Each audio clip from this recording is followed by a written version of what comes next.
Hello friends, welcome to your channel make physics easier by Mayur Agarwal. आज मैं आपका friend, आपका टीचर, जिस तरह से भी आप मुझे समझना चाहो, मयूर आपके साथ हूँ। From today I have started a new series for the videos of related to physics. In these videos I will not talking about the things which are written only in the book, because according to the syllabus I have given so many videos. I have given at least 60 videos related on the syllabus of 9th and 10th. But from today I will teach you physics, what exactly physics is, because I have so many students calls, so many students queries that they don't even understand what is physics exactly is. They are studying physics, they are going to Akash, they are going to Fitzy, they are studying in the schools also, but they don't even know what exactly physics is.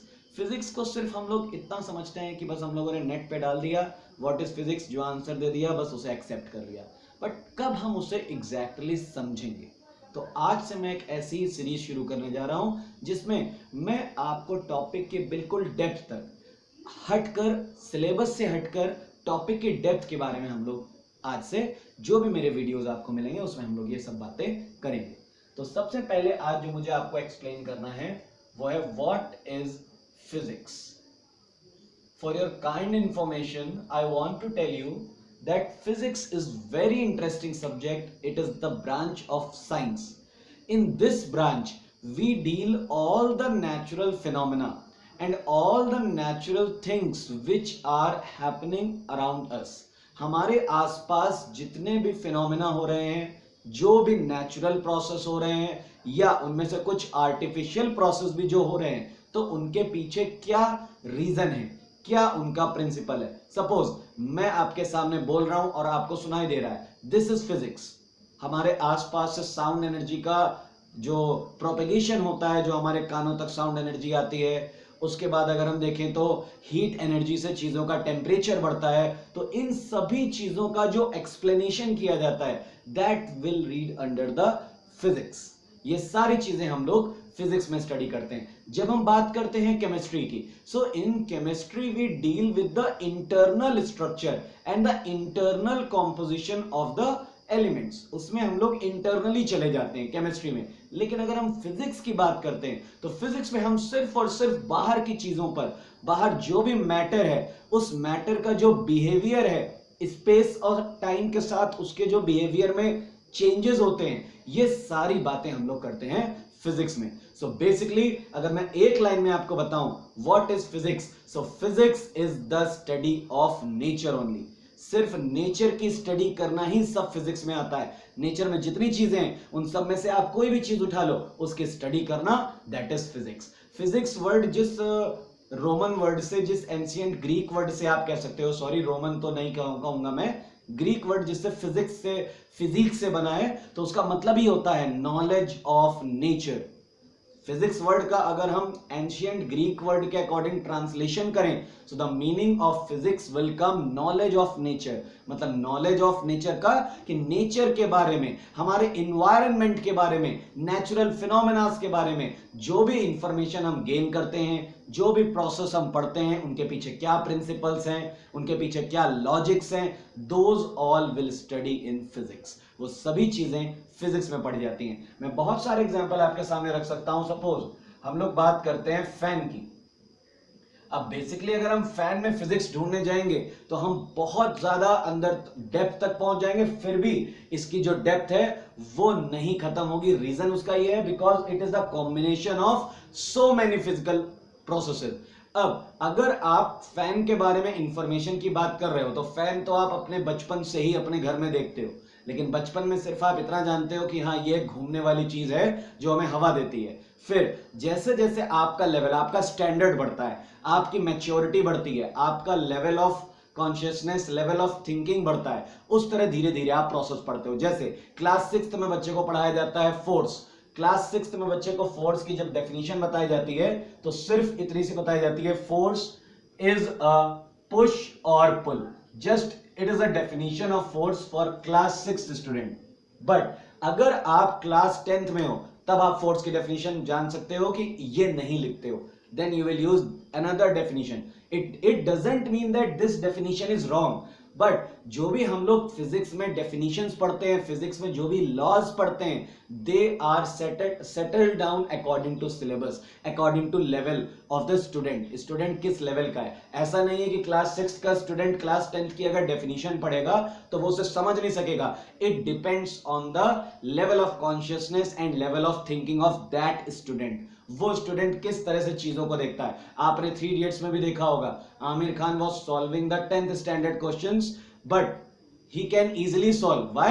Because his thinking, वो उस तरह से चीजों को सोच रहे हैं. आपने उस मूवी में एक डायलॉग भी देखा होगा, सुना होगा कि आपको अगर नॉलेज चाहिए तो कौन सी क्लास पे आप बैठ रहे हो ये इंपॉर्टेंट नहीं है, आप किस तरह से बैठ रहे हो, किस तरह से सामने की जो नॉलेज आपको दी जा रही है उसे किस तरह से एक्सेप्ट कर रहे हो, ये मायने रखता है. This is the important thing.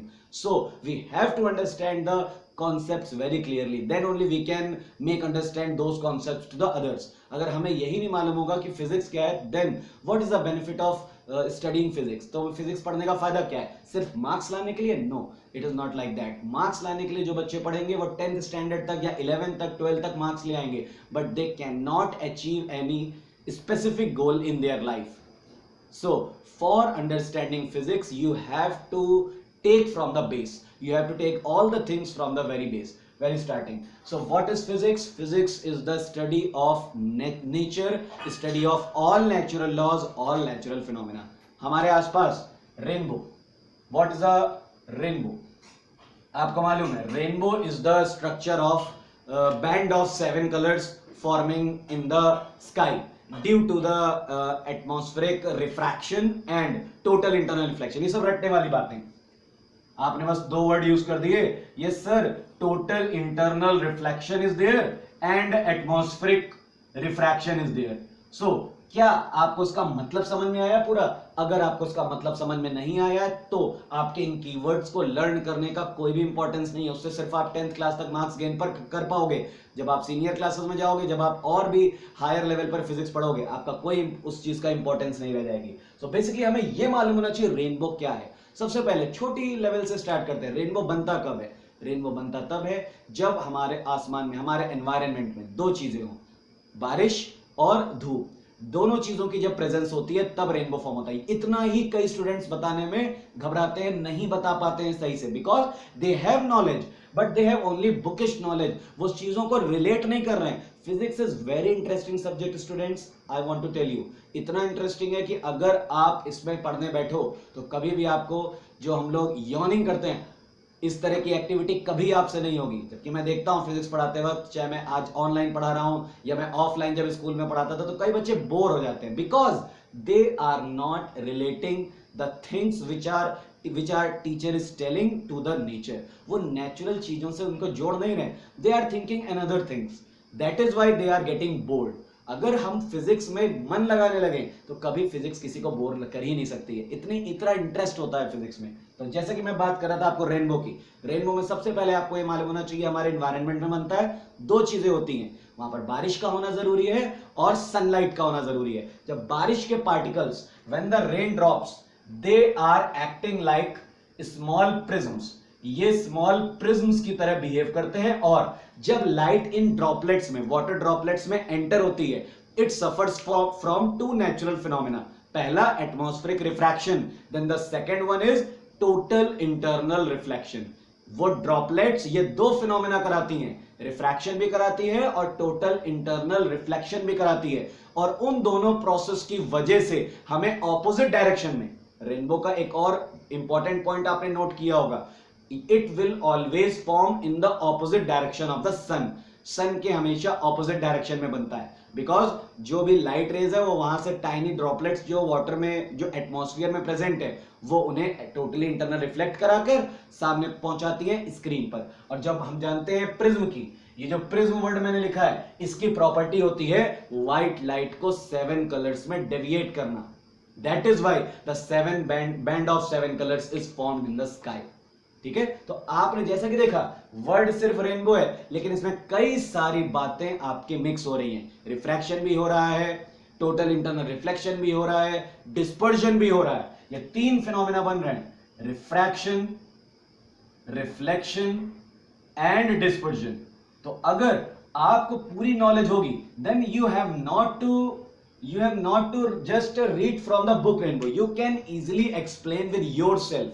आप अपने आप से भी एक्सप्लेन कर सकते हो। और रही बात ये जो स्टूडेंट्स की कि कीवर्ड्स कहां से आते हैं, these are the keywords only बेटा। फिजिकल वर्ड्स जो भी फिजिक्स में जिन लॉज पर, जिन नेचुरल फिनोमेना पर कोई प्रिंसिपल वर्क कर रहा है, कोई नेचुरल फिना, अगर हम लोग natural phenomena if we are going to explain, then these are the keywords. Keywords क्या है? कीवर्ड्स का मतलब है बस साइंटिफिक टर्म्स होने चाहिए। You have explained the rainbow completely but you have not used these three words, then how a teacher can जज that you have knowledge of these factors, these phenomena or not. So ये तीन words जरूर होने चाहिए, बाकी explanation हम अपने according करते हैं। तो फिजिक्स में कभी भी डेफिनेशन रटनी नहीं चाहिए, कभी भी लर्न नहीं करनी चाहिए, उनको हमेशा अपने अकॉर्डिंग लिखना चाहिए। मैंने एक और एग्जांपल लिया था अभी, फैन, वो मैंने आपको नहीं समझाया।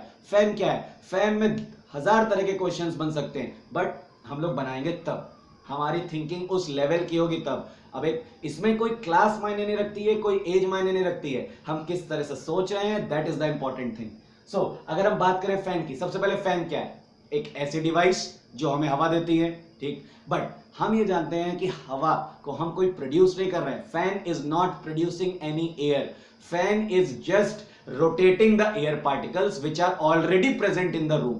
जो रूम में ऑलरेडी पार्टिकल्स प्रेजेंट है वो सिर्फ उनको मूव करा रहा है, ठीक है। तो इसमें एक अलग फिनोमेना आ गया। नाउ फैन किस तरह से चलता है आप जानते हो? जब आप अपना इलेक्ट्रिसिटी का स्विच ऑन करते हो, when fan will get electrical energy, then it starts rotating. It means electrical energy is converting into mechanical energy. So you can say that कि फैन एक ऐसी डिवाइस है जो इलेक्ट्रिकल एनर्जी को mechanical energy में convert करता है। अगर क्लास 6 का स्टूडेंट बताएगा तो वो एयर के टर्म्स बताएगा कि फैन एक ऐसी डिवाइस है जो एयर पार्टिकल्स को रोटेट कराता है। बट एक क्लास 10th का स्टूडेंट बताएगा कि फैन क्या करता है, then it will say that the fan will convert electrical energy into mechanical energy. और जब हम इसको डीपली जाएंगे, फैन के अंदर जो डिवाइस लगी होती है, जो डिवाइस से काम करा रही है, उसका नाम होता है motor. Motor is the device which can convert electrical energy into mechanical energy. So motor का कॉन्सेप्ट उस स्टूडेंट को मालूम होना चाहिए। क्या होती है मोटर, किस तरह फंक्शन करती है, फिजिक्स के किस प्रिंसिपल पर बिहेव करती है। तो आप एक ही कॉन्सेप्ट देख रहे हो, आपने सिर्फ फैन लिया, फैन के अंदर आपको कितनी सारी चीजें मिल गई। आपने रेनबो का एग्जांपल लिया, रेनबो में आपको कितनी सारी टॉपिक्स मिल गए। तो अब अगर आप रिफ्रैक्शन के बारे में नहीं जानते हो, रिफ्लेक्शन के बारे में नहीं जानते हो, डिस्पर्जन नहीं जानते हो, तो क्या रेनबो की डेफिनेशन आपने रट कर आपने कौन सा बहुत ज्यादा कोई गोल अचीव कर लिया? सिर्फ आपने डेफिनेशन लर्न करके वहां पर एग्जाम में अच्छे नंबर ही तो ले आया। उससे आपको क्या समझ में आया? What you have increase in your knowledge? Nothing. So हमेशा ध्यान रखिए, फिजिक्स में जब भी आप आगे बढ़ें तो इस तरह से आगे बढ़ें कि पीछे का कुछ भी आपसे अगर पूछा जाए, कुछ भी आपसे कहा जाए, आपको सोचना ना पड़े, आप तुरंत उस चीज को एक्सप्लेन करो, चाहे अपने मेथड से या किसी दूसरे के मेथड से। So physics is very interesting subjects for those students who want to be a physician, who want to live with physics, जो फिजिक्स के साथ रहना चाहते हैं। और फिजिक्स के बिना हम लोग रह भी नहीं सकते। थोड़ी देर के लिए आपके घर में लाइट चली जाती है, पंखा बंद हो जाता है, कितना परेशान हो जाते हो। फिजिक्स क्या आप जानते हो कि हम लोग जो एंशियंट टाइम्स के हैं, तो एंशियंट टाइम्स में हम लोग क्या फिजिक्स नहीं लगाते थे जब हमारे साइंटिस्ट नहीं होते थे? आर्यभट्ट कौन सी कोचिंग गए थे? कहीं कोचिंग किसी नहीं गए थे। थॉमस एल्वा एडिसन किसी कोचिंग में नहीं गए थे, but they apply physics in daily life. आप भी अप्लाई करना सीखो। एक बार आप बस इनकी डेफिनेशन रट कर एग्जाम के लिए प्रिपेयर करते हो, वो सही चीज नहीं है। आप इन टॉपिक्स को बेस से ही समझिए फ्रॉम द वेरी बिगिनिंग। जब आपको क्लास 6 से फिजिक्स का थोड़ा स्टैंडर्ड अच्छा होता है, क्लास 6 से 5th तक तो आप नॉर्मली साइंस पढ़ते हो, सब कंबाइंड रहता है। From the class 6 when the fourth definition will come, then you have to think about the definition. ये इतनी छोटी सी डेफिनेशन भले ही आपको 6th क्लास में दिखे, but you have to understand the meaning of force. वहां पे जितने एग्जांपल्स दिए हैं, और बुक्स हमारी जो हैं, बुक्स में भी बहुत अच्छा मटेरियल होता है। अगर हम उस बुक के पूरे मटेरियल को फोकस करें, then we do not need any other material. तो हमें किसी अदर मटेरियल की जरूरत नहीं। And one more thing I want to tell you regarding the book, many students give me excuse that the book's language is not easy. It is very difficult to understand the meaning of the books, but each book and every book is a uniqueness. Her book में अपनी अपनी एक uniqueness होती है, हर book की अपनी एक खासियत होती है। और मैं आपको कहूंगा फिजिक्स पढ़ने के लिए आप जिस बुक को भी एक बार में लीजिए तो अपने हाथ में वही बुक रहे, ये नहीं होना चाहिए कि आपको एक बुक से कुछ टॉपिक समझ में नहीं आया, उसको किनारे रखा, दूसरी बुक उठाई, उससे पढ़ा, उसको किनारे रखा। ये नहीं होना है। एक बुक की लैंग्वेज पढ़िए, उससे कोशिश करिए समझने की, then discuss it with your teacher, अपने टीचर से, अपने सीनियर से उसे डिस्कस करिए। कहीं ना कहीं जहां पर गलती हो रही वो आपकी ही होगी और उस गलती को आपको ही सुधारना है। सो अब आप ये अपने दिमाग में बैठा लीजिए, if you want to physics, if you want to gain good marks in physics, marks तो अपने आप अच्छे आ जाएंगे, कोई आपके मार्क्स रोक ही नहीं सकता, if you have already understood the meaning of the physics. Physics के मार्क्स लाने के लिए इंपॉर्टेंट कुछ नहीं है, सिर्फ और सिर्फ आपको नेचर से जुड़ना होगा, नेचुरल चीजों से कनेक्ट होना पड़ेगा। स्टूडेंट्स मजाक समझते हैं, कई बार मैंने उनके जोक्स पढ़े हैं कि ना सेब गिरता ना न्यूटन ग्रेविटेशनल लॉ बनाते, बट अगर ना ही ग्रेविटेशनल लॉ बनता, then we can not describe the motion of our planets, then we can not set the orbits, we can not set the satellites in the orbit. तब हम कहां से net चला लेते? आज जो हम लोग नेटवर्क चला रहे हैं, इंटरनेट चला रहे हैं, वो किसकी वजह से? These all are the due to satellite connections. तो सैटेलाइट क्यों बना? बिकॉज न्यूटन ने ग्रेविटेशनल कॉन्सेप्ट को डिस्कवर किया, उसी के आगे, उसी के बेस पर तो सैटेलाइट्स को आज हम लोग ऑर्बिट्स में करते हैं सिचुएटेड। सो ये किसी भी चीज को आप मजाक नहीं समझ सकते। Yes, it is sure, it is true that कि फिजिक्स में जितने भी एक्सपेरिमेंट्स, जितनी भी डिस्कवरीज हुई हैं, they are the result of some accidents or some immediate actions, but we cannot say that these are the jokes, these were the jokes. So don't take the physics as a joke. If you will take the physics as a joke, then physics will make you a joke in your whole life, because आज के समय में हर कोई science लेना चाहता है, हर कोई physics, chemistry, math से पढ़ना चाहता है, बट कोई टॉपिक से, कोई उस सब्जेक्ट से जुड़ना नहीं चाहता। याद रखिएगा, अगर आपको फिजिक्स पढ़नी है तो आप एक बेस बनाकर चलिए, उस बेस के अकॉर्डिंग अगर आप आगे बढ़ते जाओगे, आपको कहीं कोई प्रॉब्लम नहीं आएगी। और मैं आज की सीरीज से आपको यही कोशिश करूंगा कि वन बाय वन, मैं किसी चैप्टर से मतलब नहीं होगा, मेरा किसी से मतलब किसी बुक से मतलब नहीं होगा। I will take your classes, I will give you the videos on the very special topics. जो टॉपिक्स हम लोग पढ़ते हैं, सिर्फ हम उस टॉपिक की बात करेंगे, उस टॉपिक से रिलेटेड जितनी भी आगे पीछे की चीजें हो सकती हैं, हम वो सब डिस्कस किया करेंगे। सो I hope so that you will understand my words and apply in your life. Thank you and have a nice day for watching my video, and make your friends aware that what is physics, how can we understand physics, and how we have to study physics. Goodbye.